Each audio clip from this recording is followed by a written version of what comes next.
संतोख सिंह दूर होते।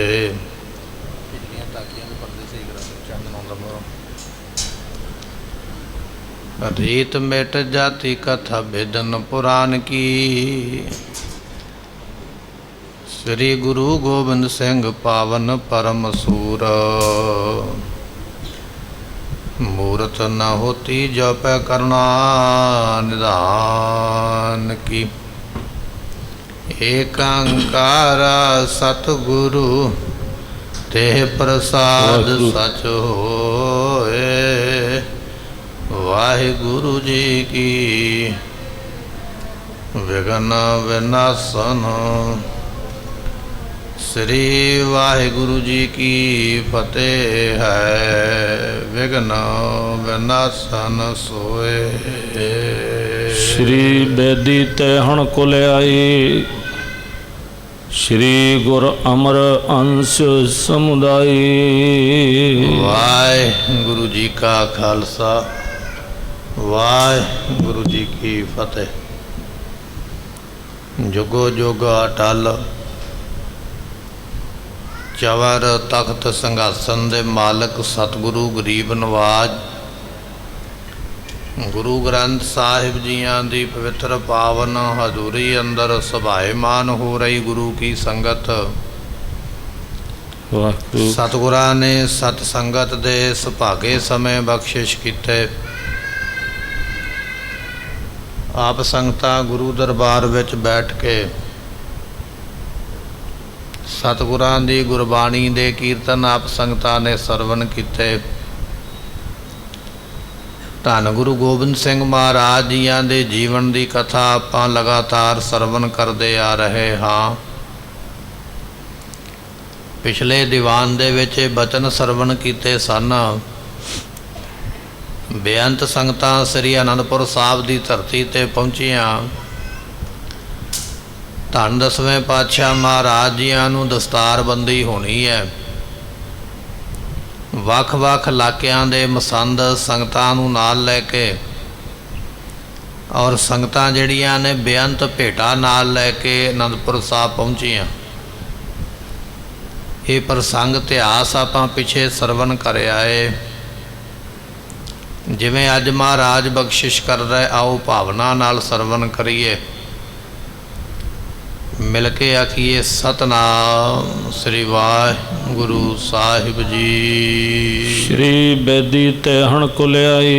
जो बेदी कुल है ये धन गुरु नानक देव पातशाह दी है। विद्वान कहंदे ने भगवान रामचंद्र जियां दे 2 पुत्र होए लव ते कुश। एक ने अपनी राजधानी लाहौर ते दूजे ने कसूर बनाई।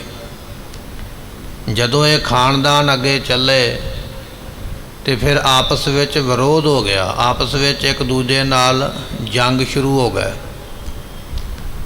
भगवान राम जियां दे जिहड़े पुत्र सन उन्हां दी पीढ़ी विच अगे चल के जदों जंग शुरू होए तो उस वेले लाहौर वाले जित गए, कसूर वाले हार गए। ये फिर काशी चले गए। काशी जाके इन्होंने वेद पढ़े, वेद विद्या लई। वेद विद्या पढ़द्या पढ़द्या मन निर्मल हो गए। वो वैर विरोध मन विचों निकल गया। काहदे वास्ते लड़ना मरना जदों जाना ही कुछ नहीं नाल। मन दे विचार चंगे होए तो मन विच सोचिया भी जिहड़े लाहौर विच बैठे ने है तो वो भी साडे ही भरा। असीं एवें राज पिछे लड़दे पे उन्होंने मिलना चाहिए। भरावां नूं चल के मिलीए। फिर भी साडी खानदान साडी कुल एक ही है। जिहड़े लाहौर विच राज करते सन उन्हां दे मन विच भी आया भी असीं अपने भरावां नूं लड़ के इत्थों कढ़ दिता, देश निकाला दे दिता, ये चंगी गल नहीं है। उन्हां दा मन भी बदल गया ते कहण लगे। उस वेले फिर लाहौर वालियां ने सुनेहा भेजिया काशी विद्या पढ़न वालियां नूं, आओ साडे कोल आपां रल के काम करिए। वो जिहड़े काशी तो चल के आए ना उन्होंने फिर वेद सुनाए आके। वेद सुनाउण करके उन्हां दा नाम बेदी पै गया। बेदी कोल इत्थों चली है। काशी विच पढ़न वाले ग्रंथ वेद पढ़न वालियां ने जदों आके वेद सुनाए, 3 वेद सुने ਤੇ ਸੁਣ ਕੇ ਜਦੋਂ ਚੌਥਾ ਵੇਦ ਸੁਣਾਇਆ ਤੇ ਲਾਹੌਰ ਵਾਲੇ ਜਿਹੜੀ ਕੁੱਲ ਸੀ ਨਾ ਉਹ ਕਹਿਣ ਲੱਗੇ ਅਸੀਂ ਤੁਹਾਨੂੰ ਰਾਜ ਭਾਗ ਤੋਂ ਬਾਹਰ ਕੱਢਿਆ, ਹੁਣ ਸਾਡਾ ਰਾਜ ਵੀ ਤੁਸੀਂ ਲੈ ਲਓ। ਅਸੀਂ ਇਹ ਰਾਜ ਛੱਡ ਕੇ ਜੰਗਲ ਨੂੰ ਜਾ ਕੇ ਤਪ ਕਰਨ ਵਾਸਤੇ ਚੱਲੇ, ਅਸੀਂ ਤੁਹਾਨੂੰ ਬਾਹਰ ਕੱਢਿਆ ਸੀ, ਤੁਸੀਂ ਸਾਡਾ ਵੀ ਸਾਂਭ ਲਓ। ਤੇ ਆਪਾਂ ਇੱਕ ਦੂਜੇ ਨਾਲ ਇਹ ਜਿਹੜਾ ਗੁੱਸਾ ਹੈ ਨਾ ਇਹਨੂੰ ਦੂਰ ਕਰ ਲਈਏ। ਉਸ ਵੇਲੇ ਫਿਰ ਉਹ ਬੇਦੀਆਂ ਨੇ, ਵੇਦ ਪੜ੍ਹਨ ਵਾਲਿਆਂ ਨੇ ਉਹ ਰਾਜ ਭਾਗ ਸਾਂਭ ਲਿਆ ਤੇ ਬਚਨ ਹੋਇਆ ਜਿਸ ਤਰ੍ਹਾਂ ਤੁਸੀਂ 3 ਵੇਦ ਸੁਣ ਕੇ ਸਾਨੂੰ ਰਾਜ ਦਿੱਤਾ, ਕਲਯੁਗ ਦੇ ਵਿੱਚ ਸਮਾਂ ਆਵੇਗਾ 3 ਪੀੜ੍ਹੀਆਂ ਤੋਂ ਬਾਅਦ ਚੌਥੀ ਪੀੜ੍ਹੀ ਇਹ ਜਿਹੜਾ ਤਖਤ ਹੈ ਨਾ ਉਹ ਅਸੀਂ ਤੁਹਾਨੂੰ ਦੇਵਾਂਗੇ। ਧੰਨ ਗੁਰੂ ਰਾਮਦਾਸ ਪਾਤਸ਼ਾਹ ਦੇ ਰੂਪ ਦੇ ਵਿੱਚ ਲੰਮਾ ਪ੍ਰਸੰਗ ਹੈ। ਆਪਾਂ ਬਚਨ ਇਹ ਸਰਵਣ ਕੀਤਾ ਹੈ, ਬੇਦੀ ਕੁਲ ਜਿਹੜੀ ਹੈ, ਵੇਦ ਪੜ੍ਹਨ ਵਾਲੇ ਜਿਹੜੇ ਭਗਵਾਨ ਰਾਮਚੰਦਰ ਜੀਆਂ ਦੇ ਪੁੱਤਰਾਂ ਦੀ ਅੱਗੋਂ ਪੀੜ੍ਹੀ ਚੱਲੀ, ਕੁੱਲ ਚੱਲੀ, ਸੰਤਾਨ ਚੱਲੀ, ਉਹਨਾਂ ਵਿੱਚੋਂ ਇੱਕ ਪਰਿਵਾਰ ਨੇ ਜਾ ਕੇ ਵੇਦ ਪੜ੍ਹੇ, ਇਸ ਕਰਕੇ ਉਹਨਾਂ ਨੂੰ ਬੇਦੀ ਆਖਿਆ ਜਾਂਦਾ ਹੈ।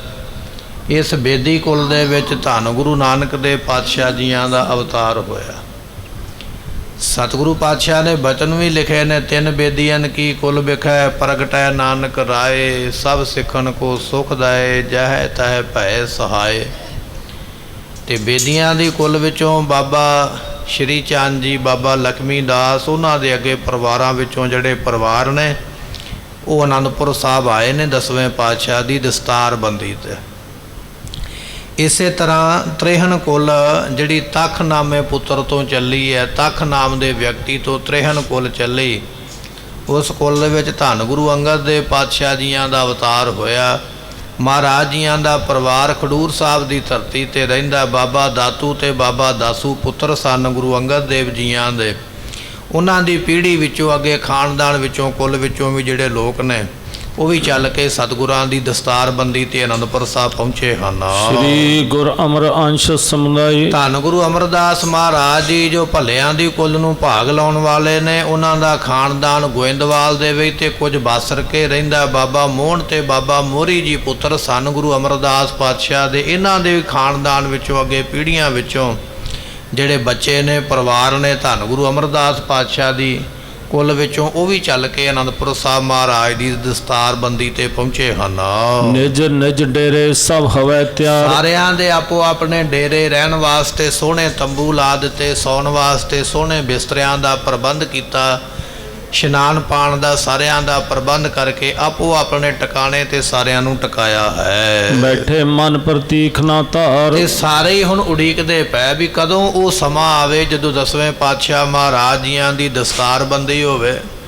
ਗੁਰੂ ਨਾਨਕ ਸਾਹਿਬ ਦੀ ਕੁੱਲ, ਗੁਰੂ ਅੰਗਦ ਸਾਹਿਬ ਦੀ ਕੁੱਲ, ਗੁਰੂ ਅਮਰਦਾਸ ਪਾਤਸ਼ਾਹ ਦੀ ਕੁੱਲ, ਹੋਰ ਵੀ ਜਿਹੜੀਆਂ ਸੰਗਤਾਂ ਦੂਰੋਂ ਨੇੜਿਓਂ ਚੱਲ ਕੇ ਮਹਾਰਾਜ ਦੇ ਦਰਬਾਰ ਵਿੱਚ ਬੈਠੀਆਂ ਉਡੀਕਦੀਆਂ ਪਈਆਂ ਵੀ ਕਦੋਂ ਮਹਾਰਾਜ ਹੁਣ ਹੁਕਮ ਕਰਨ ਤੇ ਦਸਤਾਰਬੰਦੀ ਦੀ ਸੇਵਾ ਜਿਹੜੀ ਅਸੀਂ ਆਪਣੇ ਅੱਖਾਂ ਨਾਲ ਵੇਖ ਸਕੀਏ, ਕਰ ਸਕੀਏ, ਇਸ ਤਰ੍ਹਾਂ ਉਡੀਕਦੇ ਹਨ।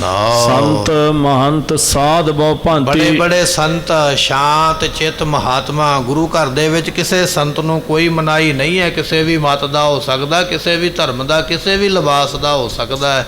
ਐਸੇ ਸੰਤ ਮਹੰਤ ਮਹਾਤਮਾ ਗੁਰਮੁਖ ਨਾਮ ਰਸੀਏ ਜਿਹੜੇ ਮਨ ਨੂੰ ਸਾਧਨ ਵਿੱਚ ਲੱਗੇ ਹੋਏ, ਸੋ ਕਹਿਣ ਲੱਗੇ ਦੇਵਤਿਆਂ ਦਰਸ਼ਨ ਕਹਿ ਤਾਈ ਦੁਖ ਭੂਖ ਤੀਰਥ ਕੀਏ, ਜੋਗੀ ਤਪੀ ਜੁਗਤ ਮਹਿ ਰਹਤੇ ਕਰ ਕਰ ਭਗਵੇ ਭੇਸ ਪਏ, ਤਉ ਕਾਰਨ ਸਾਹਿਬਾ ਤੇਰੇ ਰੰਗ ਰੱਤੇ। ਇਹੋ ਜਿਹਾ ਤੇਰੇ ਰੰਗ ਵਿੱਚ ਰੰਗੇ ਹੋਏ ਗੁਰਮੁਖ ਮਹਾਂਪੁਰਖ ਸਾਧੂ ਸੰਤ, ਕਈ ਧਰਮਾਂ ਦੇ ਜਾਂ ਕਈ ਤਰ੍ਹਾਂ ਦੇ ਲਿਬਾਸ ਪਾਉਣ ਵਾਲੇ, ਸ਼ਾਂਤ ਮਨ ਵਾਲੇ, ਉਹ ਵੀ ਮਹਾਰਾਜ ਦੇ ਦਰਬਾਰ ਵਿੱਚ ਬੈਠੇ ਨੇ, ਕਿਉਂਕਿ ਦਸਤਾਰਬੰਦੀ ਵਿੱਚ ਸਾਰਿਆਂ ਨੇ ਸ਼ਮੂਲੀਅਤ ਕੀਤੀ ਹੈ। ਚਿਤ ਮੈਂ ਚੌਂਪ ਅਪਰ ਸਭ ਜਾਤੀ, ਸਾਰਿਆਂ ਹੀ ਲੋਕਾਂ ਦੇ, ਭਾਵੇਂ ਕੋਈ ਕਿਸੇ ਵੀ ਜਾਤ ਦਾ, ਇੱਥੇ ਜਾਤ ਪਾਤ ਦੀ ਗੁਰੂ ਘਰ ਦੇ ਵਿੱਚ ਵਰਣ ਵੰਡ ਨਹੀਂ ਹੈ। ਦੂਜੇ ਧਰਮਾਂ ਦੇ ਵਿੱਚ ਜਾਤ ਪਾਤ ਦਾ ਬੋਲਬਾਲਾ ਹੈ, ਧੰਨ ਗੁਰੂ ਨਾਨਕ ਦੇਵ ਮਹਾਰਾਜ ਦੇ ਘਰ ਵਿੱਚ ਜਾਤ ਦਾ ਬੋਲਬਾਲਾ ਨਹੀਂ ਹੈ। ਇੱਥੇ ਤੇ ਉੱਚੇ ਸੁੱਚੇ ਜੀਵਨ ਦੀ ਗੱਲ ਹੈ। ਜਾਓ ਤੂੰ ਬ੍ਰਾਹਮਣ ਬ੍ਰਾਹਮਣੀ ਜਾਇਆ, ਤੋ ਆਨ ਬਾਟ ਕਾਹੇ ਨਹੀਂ ਆਇਆ, ਤੁਮ ਕਤ ਬ੍ਰਾਹਮਣ ਹਮ ਕਤ ਸੂਰ, ਤੁਮ ਕਤ ਲੋਹੂ ਹਮ ਕਤ ਦੂਧ। ਦੇ ਬਚਨ ਆ ਗਏ ਨਾ ਗੁਰਬਾਣੀ ਦੇ। ਸਤਿਗੁਰਾਂ ਦੇ ਘਰ ਦੇ ਵਿੱਚ ਜਾਤ ਪਾਤ ਦਾ ਵਿਤਕਰਾ ਨਹੀਂ ਹੈ। ਕਈ ਤਰ੍ਹਾਂ ਦੀਆਂ ਜਾਤਾਂ ਦੇ ਲੋਕ ਜਿਹੜੇ ਸਾਨੂੰ ਮਹਾਰਾਜ ਦੇ ਦਰਬਾਰ ਵਿੱਚ ਅਨੰਦਪੁਰ ਸਾਹਿਬ ਆ ਕੇ ਬੈਠੇ ਹਨ। ਸੂਰਜ ਮਲ ਕੇ ਪੋਤਰੇ ਦੋਏ। ਇਹ ਸੂਰਜ ਮਲ ਜਿਹੜਾ ਹੈ ਨਾ, ਇਹ ਪੋਤਰਾ ਹੈ ਧੰਨ ਗੁਰੂ ਅਮਰਦਾਸ ਮਹਾਰਾਜ ਜੀਆਂ ਦਾ। ਭਾਈ ਬਾਬਾ ਸੂਰਜ ਮਲ ਜੀ ਜਿਹੜੇ ਹੋਏ ਨੇ ਨਾ, ਇਹ ਪੋਤਰੇ ਨੇ ਧੰਨ ਗੁਰੂ ਅਮਰਦਾਸ ਪਾਤਸ਼ਾਹ ਦੇ। ਹੁਣ ਬਾਬਾ ਸੂਰਜਮਲ ਦੇ ਅੱਗੇ ਪੋਤਰੇ, ਕਿਉਂਕਿ ਗੁਰਤਾ ਗੱਦੀ ਗੁਰੂ ਅਮਰਦਾਸ ਤੋਂ ਚੱਲ ਕੇ ਤੇ 10ਵੇਂ ਪਾਤਸ਼ਾਹ ਤੱਕ ਪਹੁੰਚ ਗਈ ਹੈ, ਕਿੰਨੀਆਂ ਪੀੜ੍ਹੀਆਂ ਹੋ ਗਈਆਂ। ਇਧਰੋਂ ਧੰਨ ਗੁਰੂ ਅਮਰਦਾਸ ਪਾਤਸ਼ਾਹ ਦੇ ਪੋਤਰੇ ਬਾਬਾ ਸੂਰਜਮਲ ਜੀ ਗੁਰੂ ਘਰ ਦੇ ਨਾਲ ਬੜਾ ਪ੍ਰੇਮ ਕਰਦੇ।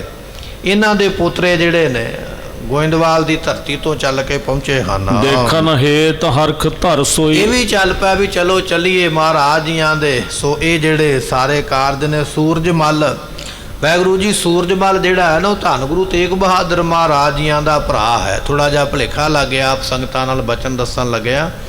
ਸੂਰਜਮਲ ਧੰਨ ਗੁਰੂ ਤੇਗ ਬਹਾਦਰ ਮਹਾਰਾਜ ਦਾ ਭਰਾ ਹੈ ਅਤੇ ਧੰਨ ਗੁਰੂ ਹਰਗੋਬਿੰਦ ਮਹਾਰਾਜ ਜੀਆਂ ਦਾ ਪੁੱਤਰ ਹੈ। ਸੋ ਇਹ ਨੇ ਸੂਰਜਮਲ। ਇਹਨਾਂ ਦੇ ਪੋਤਰੇ ਚੱਲ ਪਏ ਵੀ ਚਲੋ ਮਹਾਰਾਜ ਦੇ ਦਰਸ਼ਨ ਕਰੀਏ। ਇਹ ਵੀ ਚੱਲ ਕੇ ਆਏ ਹਨ। ਦੇਖਣ ਹੇਤ ਹਰਖ ਧਰ ਸੋਈ। ਸਤਿਗੁਰਾਂ ਨੂੰ ਦੇਖਣ ਵਾਸਤੇ, ਮਹਾਰਾਜ ਦੇ ਦਿਦਾਰੇ ਕਰਨ ਵਾਸਤੇ, ਮਹਾਰਾਜ ਦੀ ਦਸਤਾਰਬੰਦੀ ਵਿੱਚ ਸ਼ਾਮਲ ਹੋਣ ਵਾਸਤੇ, ਧੰਨ 10ਵੇਂ ਪਾਤਸ਼ਾਹ ਦੀਆਂ ਖੁਸ਼ੀਆਂ ਲੈਣ ਵਾਸਤੇ ਪਹੁੰਚੇ ਹਨ। ਸ੍ਰੀ ਗੋਬਿੰਦ ਸਿੰਘ ਕੋਆਫੀ ਭੇਖ। ਸਤਿਗੁਰੂ ਧੰਨ ਗੁਰੂ ਗੋਬਿੰਦ ਸਿੰਘ ਮਹਾਰਾਜ ਜੀਆਂ ਨੂੰ ਅੱਜ ਗੁਰਤਾ ਗੱਦੀ ਦਾ ਤਿਲਕ ਹੋਣਾ। ਗੁਰਮੁਖੋ ਗੁਰਤਾ ਗੱਦੀ ਜਿਹੜੀ ਭੇਜੀ ਹੈ ਨਾ 9ਵੇਂ ਪਾਤਸ਼ਾਹ ਨੇ ਦਿੱਲੀ ਦੀ ਧਰਤੀ ਤੋਂ, ਅੱਜ ਉਹ ਗੁਰਤਾ ਗੱਦੀ ਸਾਰੀ ਸੰਗਤ ਦੇ ਸਾਹਮਣੇ ਮਹਾਰਾਜ ਨੂੰ ਪ੍ਰਾਪਤ ਹੋਣੀ ਹੈ। ਗੁਰਤਾ ਗੱਦੀ ਦਾ ਤਿਲਕ ਵੀ ਲੱਗੇਗਾ, ਦਸਤਾਰਬੰਦੀ ਵੀ ਹੋਵੇਗੀ। ਇਹ ਸਾਰਾ ਜੋੜ ਮੇਲਾ ਅਨੰਦਪੁਰ ਸਾਹਿਬ ਦੀ ਧਰਤੀ ਤੇ, ਜਾਂ ਆਪਾਂ ਇਸ ਤਰ੍ਹਾਂ ਵੀ ਕਹਿ ਸਕਦੇ ਹਾਂ ਅਨੰਦਪੁਰ ਸਾਹਿਬ ਦਾ ਇਹ ਪਹਿਲਾ ਮੇਲਾ ਜਿਹੜਾ ਐਡਾ ਵੱਡਾ ਮਹਾਰਾਜ ਨੇ ਮਨਾਇਆ ਹੈ। ਪਹਿਲੀ ਵਾਰ ਇੰਨੀ ਸੰਗਤ ਇੱਥੇ ਇਕੱਠੀ ਹੋਈ ਹੈ। ਉਤਲਾਵਤ ਹਿਤ ਪਿਖਨ ਅਨੇਕ। ਤੇ ਸਾਰਿਆਂ ਦੇ ਮਨ ਵਿੱਚ ਚਾਅ ਬੜਾ ਵੀ ਮਹਾਰਾਜ 9 ਸਾਲ ਦੀ ਉਮਰ ਹੈ, ਕਦੋਂ ਆ ਕੇ ਗੁਰਤਾ ਗੱਦੀ ਤੇ ਬੈਠਣਗੇ, ਕਦੋਂ ਸਾਰੀਆਂ ਰਸਮਾਂ ਪੂਰੀਆਂ ਹੋਣਗੀਆਂ, ਕਦੋਂ ਉਹਨਾਂ ਨੂੰ ਤਿਲਕ ਲਾਇਆ ਜਾਵੇਗਾ, ਕਦੋਂ ਦਸਤਾਰ ਬੱਝੇਗੀ, ਕਦੋਂ ਅਸੀਂ ਇਸ ਭਾਗਾ ਸਮਾਂ ਵੇਖਾਂਗੇ। ਸੰਗਤਾਂ ਦੇ ਮਨ ਵਿੱਚ ਬਹੁਤਾ ਉਤਸ਼ਾਹ ਹੈ। ਲੈ ਦਸਤਾਰ ਆਦਗਨ ਭੇਟ। ਸੰਗਤਾਂ ਬੇਅੰਤ ਆਪਣੇ ਵੱਲੋਂ ਸਾਰੇ ਹੀ ਦਸਤਾਰਾਂ ਲੈ ਕੇ ਆਏ। ਧੰਨ ਗੁਰੂ ਨਾਨਕ ਦੇਵ ਪਾਤਸ਼ਾਹ ਦੀ ਕੁੱਲ ਵਾਲੇ ਜਿਹੜੇ, ਉਹ ਵੀ ਆਪਣੇ ਘਰ ਵਿੱਚੋਂ ਦਸਤਾਰ ਮਹਾਰਾਜ ਨੂੰ ਭੇਟ ਕਰਨ ਲਈ ਲਿਆਏ। ਧੰਨ ਗੁਰੂ ਅੰਗਦ ਸਾਹਿਬ ਪਾਤਸ਼ਾਹ ਦੇ ਖਾਨਦਾਨ ਵਿੱਚੋਂ ਜਿਹੜਾ ਆਇਆ ਨਾ, ਉਹ ਵੀ ਆਪਣੇ ਵੱਲੋਂ ਆਪਣਾ ਫਰਜ਼ ਸਮਝ ਕੇ ਵੀ ਅਸੀਂ ਵੀ ਗੁਰੂ ਦੀ ਸੰਤਾਨ ਆ, ਉਹ ਵੀ ਆਸ਼ੀਰਵਾਦ ਦੇਣ ਦੇ ਵਾਸਤੇ ਪੱਗ ਲੈ ਕੇ ਆਏ। ਧੰਨ ਗੁਰੂ ਅਮਰਦਾਸ ਪਾਤਸ਼ਾਹ ਦਾ ਖਾਨਦਾਨ ਵੀ ਪਹੁੰਚਿਆ।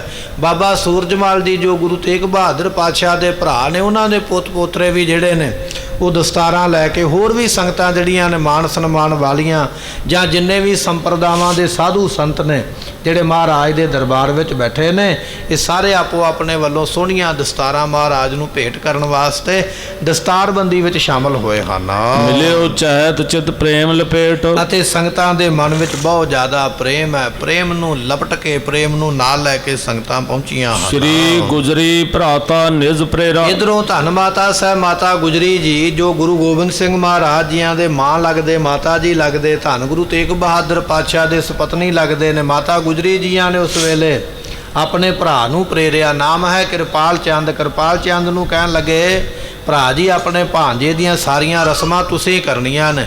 ਵੈਸੇ ਵੀ ਆਪਾਂ ਇਹ ਜਾਣਦੇ ਹਾਂ ਕਿ ਨਾਨਕਿਆਂ ਵੱਲੋਂ ਪੱਗ ਜਿਹੜੀ ਹੈ ਉਹ ਬੱਚੇ ਦੇ ਪੁੱਤਰ ਦੇ ਸਿਰ ਤੇ ਬੱਝਦੀ ਹੈ। ਜ਼ਿੰਮੇਵਾਰੀ ਦੀ ਪੱਗ ਜਿਹੜੀ ਹੈ ਉਹ ਨਾਨਕਿਆਂ ਦੇ ਵੱਲੋਂ ਲਿਆਂਦੀ ਜਾਂਦੀ ਹੈ। ਮਾਤਾ ਗੁਜਰੀ ਜੀ ਆਪਣੇ ਭਰਾ ਨੂੰ ਕਹਿ ਰਹੇ, ਕਿਰਪਾਲ ਚੰਦ ਜੀ ਉਹਨਾਂ ਦਾ ਨਾਮ ਹੈ, ਕਹਿਣ ਲੱਗੇ ਕਿਰਪਾਲ ਚੰਦ ਜੀ ਇਹ ਸਾਰੀ ਸੇਵਾ ਤੁਸੀਂ ਅੱਗੇ ਹੋ ਕੇ ਜ਼ਿੰਮੇਵਾਰੀ ਦੇ ਨਾਲ ਨਿਭਾਉਣੀ ਹੈ। ਤਿਆਰੀ ਕਰੋ ਸਕਲ ਬਿਨ ਮੇਰਾ। ਮਾਤਾ ਜੀ ਕਹਿਣ ਲੱਗੇ ਆਪਣੇ ਭਰਾ ਨੂੰ, ਕਹਿਣ ਲੱਗੇ ਤਿਆਰੀ ਕਰੋ, ਸਾਡੇ ਪੁੱਤਰ ਦੀ ਦਸਤਾਰਬੰਦੀ ਜੋ ਵੀ ਨਾਨਕੀ ਸ਼ੱਕ ਜਾਂ ਨਾਨਕੀ ਜੋ ਵੀ ਰਸਮ ਹੈ ਉਹ ਸਾਰੀ ਤੁਸੀਂ ਕਰਨੀ ਹੈ। ਇਹ ਸਾਰਾ ਕੁਝ ਤੁਸੀਂ ਆਪ ਕਰੋ।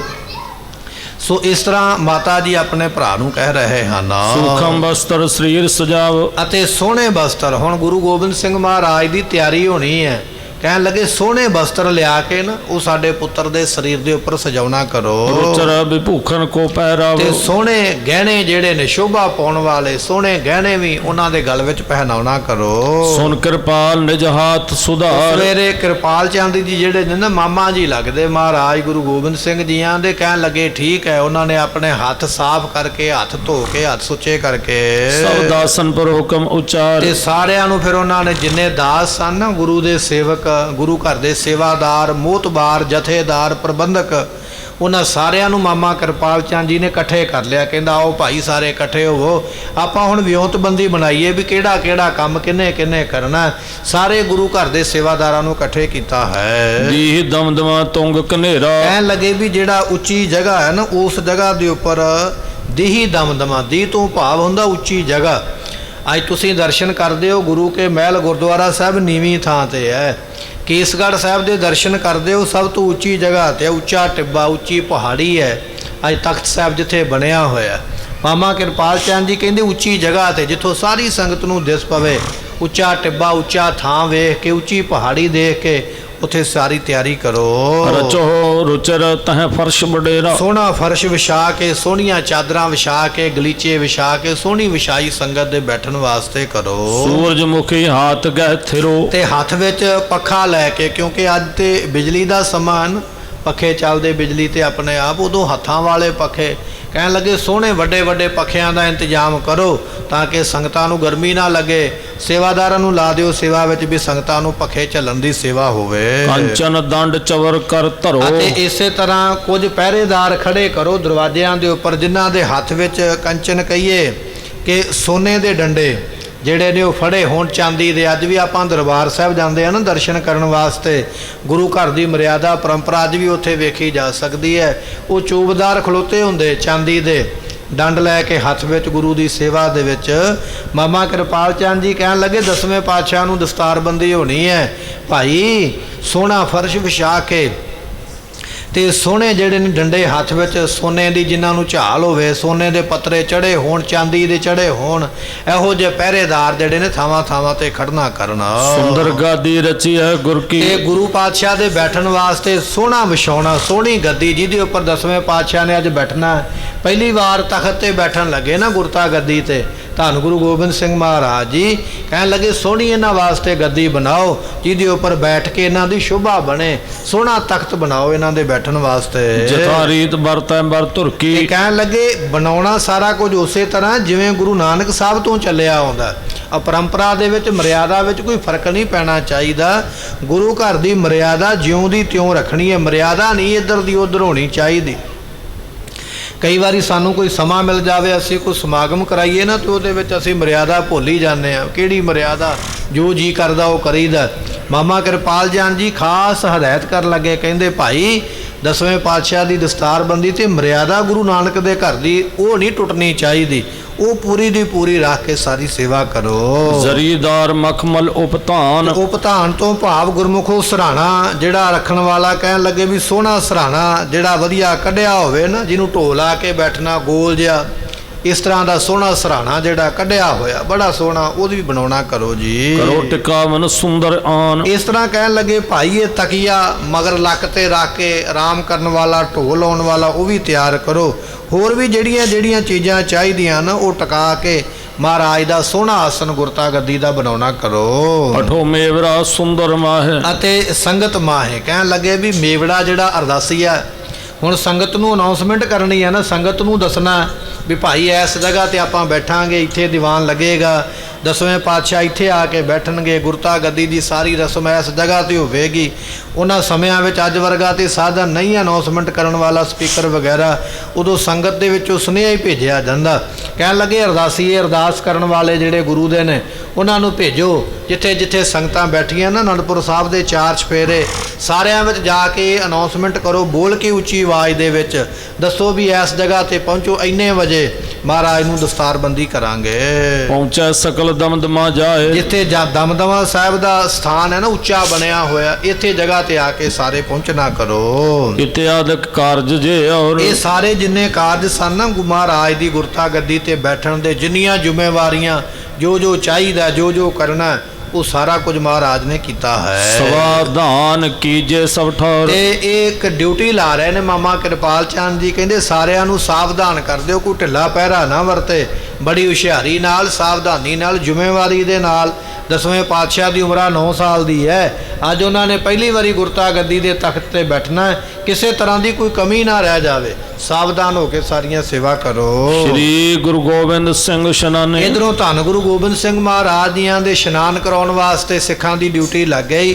ਅੱਜ ਉਹਨਾਂ ਨੇ ਤਖਤ ਤੇ ਬੈਠਣਾ ਹੈ। ਸੋਹਣੇ ਤਰੀਕੇ ਦੇ ਨਾਲ ਉਹਨਾਂ ਦਾ ਇਸ਼ਨਾਨ ਕਰਵਾ ਕੇ ਉਹਨਾਂ ਦੀ ਤਿਆਰੀ ਕਰੋ। ਸੁਖਮ ਬਸਤਰ ਦਾਸ ਗਨ ਇਹਨੇ ਆਨੇ। ਚਿਰ ਨੂੰ ਮਹਾਰਾਜ ਨੇ ਇਸ਼ਨਾਨ ਕਰ ਲਿਆ। 10ਵੇਂ ਪਾਤਸ਼ਾਹ ਗੁਰੂ ਗੋਬਿੰਦ ਸਿੰਘ ਜੀਆਂ ਨੇ ਤੇ ਜਿਹੜੇ ਸੇਵਕ ਨੇ ਉਹ ਸੋਹਣੇ ਬਸਤਰ ਬਰੀਕ ਕੱਢੇ ਹੋਏ, ਬੜੇ ਸੋਹਣੇ ਬਰੀਕ ਮਖਮਲੀ ਬਸਤਰ ਗਲ ਵਿੱਚ ਪਾਉਣ ਵਾਲੇ ਉਹ ਲੈ ਕੇ ਆਏ ਹਨ। ਹੈਰਤ ਭਏ ਅੰਗ ਬੜ ਸ਼ੋਭਾ। ਇਸ ਤਰ੍ਹਾਂ ਮਹਾਰਾਜ ਜੀਆਂ ਦੇ ਅੰਗਾਂ ਦੇ ਉੱਪਰ, ਸਰੀਰ ਦੇ ਉੱਪਰ ਸੋਹਣੇ ਬਸਤਰ ਪਾਏ ਤੇ ਸਰੀਰ ਦੀ ਹੋਰ ਸ਼ੋਭਾ ਬਣ ਗਈ ਹੈ। ਦੇਖ ਸਭ ਕੋ ਮਨ ਬਹੁ ਲੋਭਾ। ਸਾਰਿਆਂ ਦੇ ਮਨ ਲੁਭਾਏਮਾਨ ਹੋ ਗਏ। ਮਹਾਰਾਜ ਦਾ ਇਹੋ ਜਿਹਾ ਸੁੰਦਰ ਸਰੂਪ ਬਣਿਆ। ਸਤਿਗੁਰਾਂ ਦਾ ਸਰੂਪ ਤੇ ਪਹਿਲਾਂ ਹੀ ਬੜਾ ਸੁੰਦਰ ਹੈ, ਜਿਹੜਾ ਵੇਖਦਾ ਮੋਹਿਆ ਜਾਂਦਾ ਹੈ। ਹੁਣ ਮਹਾਰਾਜ ਜੀ ਸਜੇ ਨੇ ਦੀਵਾਨ ਵਿੱਚ ਬੈਠਣ ਵਾਸਤੇ ਸੋਹਣੇ ਬਸਤਰ ਪਾ ਕੇ। ਕਹਿਣ ਲੱਗੇ ਇੰਨੀ ਸ਼ੋਭਾ ਹੋਈ ਹੈ, ਜਿਹੜਾ ਦੇਖਦਾ ਉਹ ਮਹਾਰਾਜ ਦਾ ਹੀ ਹੋ ਜਾਂਦਾ ਹੈ। ਸੁੰਦਰ ਸਿਰ ਦਸਤਾਰ ਸਜਾਈ। ਤੇ ਘਰੋਂ ਤੁਰਨ ਲੱਗਿਆਂ ਸੋਹਣੀ ਦਸਤਾਰ ਪਹਿਲਾਂ ਧੰਨ 10ਵੇਂ ਪਾਤਸ਼ਾਹ ਮਹਾਰਾਜ ਜੀਆਂ ਦੇ ਸਿਰ ਦੇ ਉੱਪਰ ਬੱਧੀ ਗਈ, ਸਜਾਈ ਗਈ। ਘਰੋਂ ਚੱਲਣ ਤੋਂ ਪਹਿਲਾਂ ਦੀਵਾਨ ਵਿੱਚ ਚੱਲ ਕੇ ਜਾਣਾ, ਗੁਰਤਾ ਗੱਦੀ ਤੇ ਅੱਜ ਬੈਠਣਾ, ਪਹਿਲੀ ਵਾਰੀ ਅੱਜ ਸੰਗਤਾਂ ਦੇ ਸਨਮੁਖ ਹੋਣਾ ਹੈ। ਸੋਹਣੀ ਦਸਤਾਰ ਮਹਾਰਾਜ ਦੇ ਸਿਰ ਤੇ ਬੱਧੀ ਹੈ। ਮੁਕਤਾ ਮਾਲ ਵਿਸਾਲ ਸੁਹਾਈ। ਤੇ ਕਹਿਣ ਲੱਗੇ ਉਸ ਦਸਤਾਰ ਦੇ ਉੱਪਰ ਮੋਤੀਆਂ ਦੀ ਮਾਲਾ ਵੀ ਇੱਕ ਉੱਪਰ ਲਾਈ ਗਈ ਹੈ। ਕੁਝ ਮਾਲਾ ਮਹਾਰਾਜ ਨੇ ਮੋਤੀਆਂ ਦੀਆਂ ਬੜੀਆਂ ਸੋਹਣੀਆਂ ਚਮਕਣ ਵਾਲੇ ਮੋਤੀ, ਮਹਿੰਗੇ ਮੁੱਲ ਦੇ ਮੋਤੀ ਜਿਹੜੇ ਨੇ, ਉਹਨਾਂ ਮੋਤੀਆਂ ਦੀ ਮਾਲਾ ਧੰਨ 10ਵੇਂ ਪਾਤਸ਼ਾਹ ਮਹਾਰਾਜ ਗਲ ਵਿੱਚ ਵੀ ਪਾਈ ਹੈ। ਹੀਰਨ ਜਰੇ ਹੇਮ ਕੀ ਮੁਸਟ। ਤੇ ਕਹਿਣ ਲੱਗੇ ਹੀਰਿਆਂ ਦੀ। ਹੁਣ ਮਹਾਰਾਜ ਚੱਲੇ ਨਾ, ਤਖਤ ਤੇ ਬੈਠਣ ਲੱਗੇ ਨੇ ਤੇ ਗਲ ਵਿੱਚ ਕਿਰਪਾਨ ਪਾਉਣੀ ਹੈ। ਜਿਹੜੀ ਤਲਵਾਰ ਪਾਈ ਨਾ ਮਹਾਰਾਜ ਜੀਆਂ ਨੇ, ਕਹਿਣ ਲੱਗੇ ਉਸ ਤਲਵਾਰ ਦੀ ਮੁੱਠ ਸੋਨੇ ਦੀ ਹੈ ਤੇ ਸੋਨੇ ਦੇ ਉੱਪਰ ਹੀਰੇ ਲੱਗੇ ਹੋਏ ਆ। ਇਸ ਤਰ੍ਹਾਂ ਦੀ ਮਹਿੰਗੀ ਤਲਵਾਰ ਜਿਹੜੀ ਹੈ ਨਾ ਗਲ ਵਿੱਚ ਪਾਉਣ ਵਾਸਤੇ ਸਤਿਗੁਰੂ 10ਵੇਂ ਪਾਤਸ਼ਾਹ ਨੇ ਸੋਨੇ ਦੀ ਮੁੱਠ ਵਾਲੀ ਤਲਵਾਰ, ਜਿਹਨੂੰ ਆਪਾਂ ਫੜਦੇ ਹਾਂ ਹੱਥ ਦੇ ਵਿੱਚ ਮੁੱਠਾ ਤਲਵਾਰ ਦਾ ਕਬਜ਼ਾ, ਉਹ ਸੋਨੇ ਦਾ ਹੈ। ਉਹਦੇ ਉੱਪਰ ਸੋਹਣੇ ਹੀਰੇ ਲੱਗੇ ਹੋਏ। ਇਸ ਤਰ੍ਹਾਂ ਦੀ ਸੋਹਣੀ ਜਿਹੜੀ ਤਲਵਾਰ ਹੈ। ਪਹਿਰਿਓ ਖਰਗ ਲੋਭ ਸੁਸਟ। ਤੇ ਕਹਿਣ ਲੱਗੇ ਵੀ ਇਸ ਤਰ੍ਹਾਂ ਦੀ ਤਲਵਾਰ ਮਹਾਰਾਜ ਨੇ ਹੱਥ ਆਪਣੇ ਗਲ ਵਿੱਚ ਪਾਈ ਹੈ, ਜਿਹਦਾ ਲੋਹਾ ਬੜਾ ਮਜ਼ਬੂਤ ਹੈ।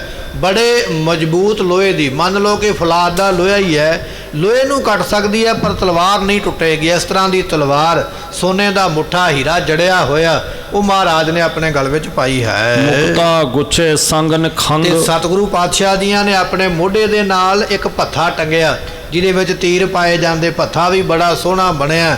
ਕਹਿਣ ਲੱਗੇ ਮੋਤੀ ਤੇ ਮੋਤੀਆਂ ਦੇ ਗੁੱਛੇ ਬਣਾ ਬਣਾ ਕੇ ਉਹ ਗੁੱਛੇ ਜਿਹੜੇ ਨੇ ਉਹਦੇ ਨਾਲ ਲਟਕਾਏ ਹੋਏ, ਬੜੇ ਸੋਹਣੇ ਲੱਗਦੇ ਹਨ।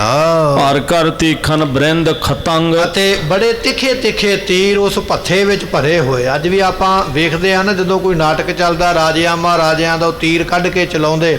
ਤੀਰ ਨੂੰ ਜਿਹਦੇ ਵਿੱਚ ਪਾਇਆ ਜਾਂਦਾ ਉਹਨੂੰ ਭੱਥਾ ਕਿਹਾ ਜਾਂਦਾ। ਮੋਢੇ ਦੇ ਨਾਲ ਟੰਗੀਦਾ, ਉਹਦੇ ਵਿੱਚ ਤੀਰ ਪਾਏ ਜਾਂਦੇ ਤੇ ਉਹਨਾਂ ਵਿੱਚੋਂ ਤੀਰ ਕੱਢ ਕੇ ਚਲਾਏ ਜਾਂਦੇ।